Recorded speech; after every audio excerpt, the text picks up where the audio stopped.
Hello guys, welcome or welcome back to Loggery. I hope all of you are doing great, all of you are fine and safe. Loggery is a channel जहाँ पर आपको law entrance exams के लिए strategies मिल जाएंगे कि what is the syllabus, how you have to study each and every subject, which books you need to study from, what should be your timetable. ये सब कुछ आपको हमारे चैनल पे मिलेगा। तो अगर अभी तक आपने लॉगरी को सब्सक्राइब नहीं किया है तो प्लीज़ सब्सक्राइब कर लीजिए। एंड अगर आप किसी भी लॉ एंट्रेंस एग्जाम के लिए प्रिपेयर कर रहे हैं तो आपको मिल जाएंगे हमारी प्लेलिस्ट, जहाँ पर आपको ये सारी वीडियोस मिल जाएंगी कलेक्टिव फॉर्म में, तो वो आप ज़रूर चेकआउट करिएगा। स्टार्ट करते हैं आज की वीडियो के साथ। आज हम डिस्कस करने वाले हैं जो बहुत ज़्यादा प्रॉब्लम बच्चे फेस करें, that is losing marks because of negative marking. Negative marking की वजह से अगर आप भी क्लैट के अंदर अपने मार्क्स लूज़ कर रहे हैं या फिर किसी और एग्जाम में भी लूज़ कर रहे हैं तो this strategy is going to help you out. यहाँ पर मैं आपको देने वाले कुछ टिप्स एंड ट्रिक्स जो बहुत ही ज़्यादा प्रैक्टिकल होने वाले हैं। इस वीडियो में हम डिस्कस करेंगे कि कैसे आपको क्लैट अटेम्प्ट करना है, mock test, how you have to attempt the mock test, आपको कैसे राइट इंट्यूशन बिल्ड करनी है कि आपको पता चले कि ये क्वेश्चन मुझे अटेम्प्ट करना चाहिए या नहीं करना चाहिए, आपको मॉक को कैसे एनालाइज करना चाहिए ताकि ये इंट्यूशन जो है वो आपकी बिल्ड हो सके। सबसे पहले डिस्कस करेंगे how to attempt a CLAT mock test. देखिए, सबसे पहले आपको मोस्ट ऑफ द क्वेश्चंस जो अटेम्प्ट करने होते हैं वो करने होते हैं एलिमिनेट कर। मतलब एलिमिनेशन का मतलब है जैसे ABCD, ठीक है, आपके पास 4 ऑप्शंस हैं, ये 4 ऑप्शंस, राइट।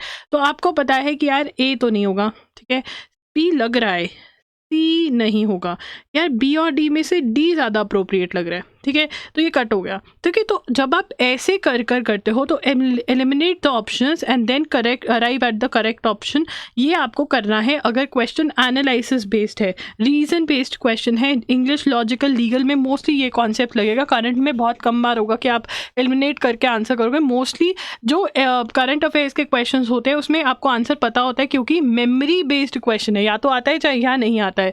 तो यहाँ पर मोस्ट ऑफ द क्वेश्चन आपको प्रैक्टिस करके जाने हैं कि आप एलिमिनेट करके आंसर पर अराइव हो पाएँ, क्योंकि इससे आप सारी की सारी ऑप्शंस पढ़ लेते हैं और फिर आंसर दे पाते हैं। क्योंकि क्या होता है, हमें कई बार लगता है कि अच्छा ये सही तो है, छोड़ो जो लास्ट वाली 3 है वो क्यों पढ़नी है। नहीं, आपको सारी ऑप्शन पढ़नी है क्योंकि वो बेटर हो सकती है ऑप्शन। उसके बाद यहाँ पर बहुत बच्चे करंट अफेयर्स में क्या होता है, उनको कन्फ्यूजन हो जाती है ऑप्शंस पढ़ने के बाद। तो जब सारी ऑप्शंस पढ़कर अगर करंट अफेयर्स के अंदर कन्फ्यूजन हो रही है या फिर कहीं पर भी मेमोरी बेस्ड क्वेश्चन आ गया है तो कन्फ्यूजन होती है आपको, तो आंसर करें अपने हेड के अंदर साइलेंटली। अच्छा, क्वेश्चन पढ़ा, ऑप्शंस नहीं देखे, आंसर क्या दिमाग में, और फिर ऑप्शंस पढ़ी ताकि कन्फ्यूजन ना हो। मोस्टली ये वाला जो ट्रिक है वो आपका करंट अफेयर्स में काम आएगा, ठीक है।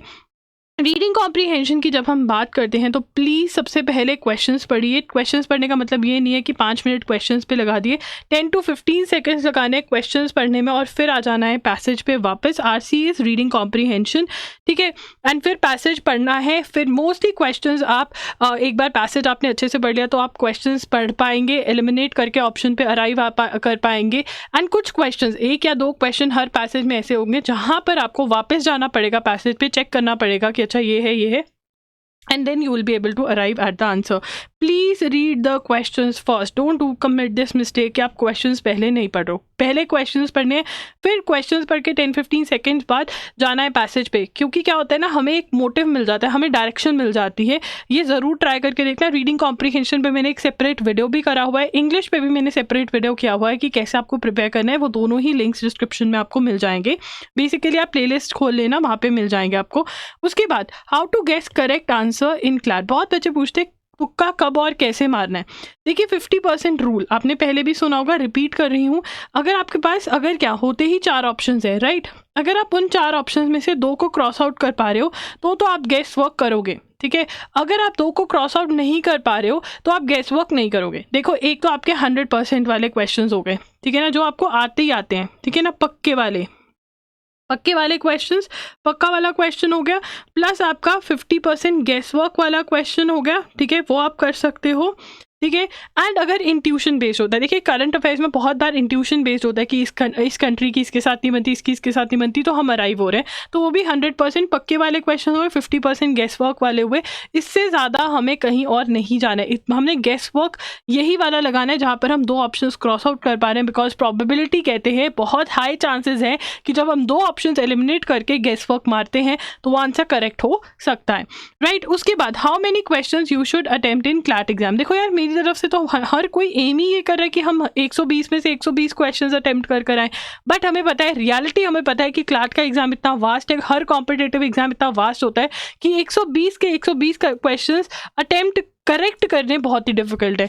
तो इसलिए मेरा एम क्या होना चाहिए, जो मैंने पीछे लिखा, मेरा एम क्या होना चाहिए कि मैं वो क्वेश्चंस अटेम्प्ट करूं जो मुझे 100% आते हैं, मतलब पक्के वाले क्वेश्चंस, प्लस मैं वो करूं जिसमें गेस वर्क में मैं 50% गेस वर्क, मतलब 2 ऑप्शंस क्रॉस आउट कर रही हूँ, 50% रह गए मेरे पास 2 ऑप्शंस, तो गेस वर्क उस पर करूँ जहाँ पे 2 ऑप्शंस मैं एलिमिनेट कर पा रही हूँ, 2 ऑप्शंस में रिमूव कर पा रही हूँ।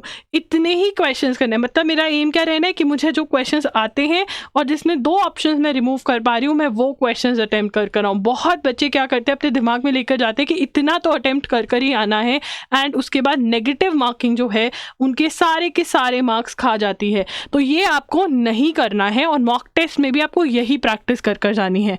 ठीक है, अब नेक्स्ट चीज़ क्या है कि आपको इंट्यूशन कैसे बिल्ड करनी है, कैसे आप एनालाइज करो अपने पेपर को कि आपकी इंट्यूशन बिल्ड हो जाए।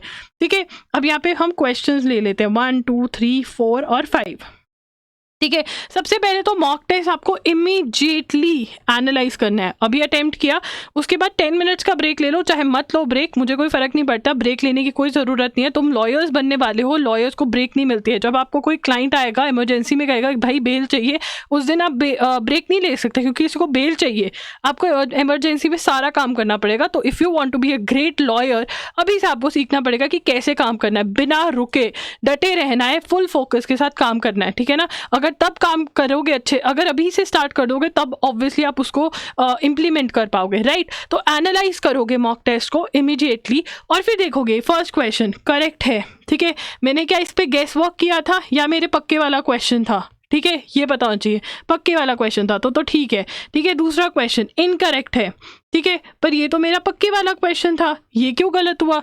ठीक है, फिर देखोगे क्वेश्चन को जाके, पैसेज को जाके, हमें रीज़न पता होना चाहिए क्यों गलत हुआ, क्या सिली मिस्टेक थी, कॉन्सेप्ट क्लैरिटी ने, क्यों गलत हुआ, क्यों ये आपको करना है। ठीक है, दूसरा क्वेश्चन इनकरेक्ट, यार ये मेरा गेस वर्क वाला क्वेश्चन था, अच्छा ठीक है, ये फिर आपको पता चलेगा कितना गेस वर्क आपका ठीक हो रहा है, कैसे क्या है। तो जब आप ऐसे हर एक क्वेश्चन पे जाकर अपने आप को क्वेश्चन पूछोगे, करेक्ट है इनकरेक्ट है, उसके बाद नेक्स्ट स्टेप पे गेस वर्क वाला था, पक्के वाला था, करेक्ट हुआ, बहुत बड़ी बात, अच्छी बात है। क्या कोई ऐसे बहुत सारे क्वेश्चन हैं जो आपके अकॉर्डिंग पक्के वाले हैं बट इनकरेक्ट निकल रहे हैं, आपके अकॉर्डिंग पक्के वाला क्वेश्चन है, करेक्ट होना चाहिए था, इनकरेक्ट निकल रहा है, गेस वर्क वाला इनकरेक्ट निकल रहा है, चलो यार गेस वर्क किया था, बट अगर आपका पक्के वाला इनकरेक्ट निकल रहा है तो भाई यहाँ पर बहुत प्रॉब्लम है। ठीक है, ये नहीं गलत होने चाहिए। गेस वर्क वाले में भी फिर आपको गेस भी करना आ जाता है और ऑब्वियसली आप रीज़न भी ढूंढते हो। ये बहुत इंपॉर्टेंट है कि आप देखो जाकर मॉक टेस्ट के अंदर कि भाई मेरा गलत क्यों हुआ है, और फिर क्यों वाला रीज़न भी ढूंढो कि अच्छा मेरे को लगा ये ऐसा है, अच्छा नहीं ये ऐसा था, ओके, उसके नोट्स अपनी एक लिस्ट बना लो कि ये गलती करी मैंने, ये गलती करी, ताकि आप वो लिस्ट जो है पढ़ो बार बार और वो गलतियां आप बार बार रिपीट नहीं करो। This is basic analysis. हम क्या करते हैं, हम स्कोर, आप लोग मैंने देखा है ना, स्कोर मिल गया टेलीग्राम ग्रुप के, this mock test of this institute, what is your score, अच्छा इससे तो ज़्यादा है, जैसे कि कंपटीशन ही उस ग्रुप वाले लोगों से, भाई पूरे उससे कंपटीशन है और आपका कंपटीशन आपके आप से है। अगर आपने कल 20 स्कोर किया था तो अगला नेक्स्ट आपका होना चाहिए 25 स्कोर करूँ, 30 स्कोर करूँ, और वो मैं कैसे बढ़ाऊँ अपना स्कोर, वो ऐसे बढ़ेगा। ठीक है ना, और इसमें आगे एनालिसिस, अच्छा ये वाले यहाँ पे सिली मिस्टेक है, ये तो मैं समझ जाऊँगा, कॉन्सेप्ट बेस्ड प्रॉब्लम है, ओ ये टॉपिक मैंने किया नहीं, अच्छा ये टॉपिक भी आ जाता है, ये टॉपिक मुझे करना है। एंड बहुत सारे मॉक टेस्ट के अंदर कुछ आउट ऑफ सिलेबस चीज़ें भी आती हैं। देखो यार, उन लोगों की भी गलती नहीं है, उनको लगता है कि अगर क्या पता आ जाए कल को हमारा मॉक टेस्ट बदनाम हो जाएगा, तो आपको पता होना चाहिए कि क्लाट का सिलेबस क्या है, और उसके लिए मैंने वीडियो ऑलरेडी कर रखी है। आपको अपना सिलेबस याद रखना है। आप किसी भी यूपीएससी एस्पिरेंट से मिलना जो बहुत सीरियस होंगे और उनसे सिलेबस पूछना, फिंगर टिप्स पे होता है। तुम लोगों के क्यों नहीं है, तुम लोगों को क्यों नहीं पता सिलेबस, तो इसलिए मैंने आपके लिए PYQs को एनालाइज कर सिलेबस दिया हुआ है ऑलरेडी, उसको आप चेकआउट कर लीजिए एंड यू शुड नो कि वो सिलेबस में है या नहीं। So this is how you do your analysis. I hope this video helps, and अगर आपको ये हेल्पफुल लगी तो कमेंट करके ज़रूर बता के जाना, एंड अगर कोई भी डाउट है तो कमेंट कर देना, एंड अगर आपको भी यही प्रॉब्लम आ रही है तो प्रॉमिस करो कि अब से आप ये फॉर्मूला लगाओगे, आई विल अप्लाई ये formula, I will apply the formula and increase my score। ये लिख के जाओगे, बहुत बड़ा है मुझे पता है। I will apply the formula and increase my score। Yes, that is what you have to do।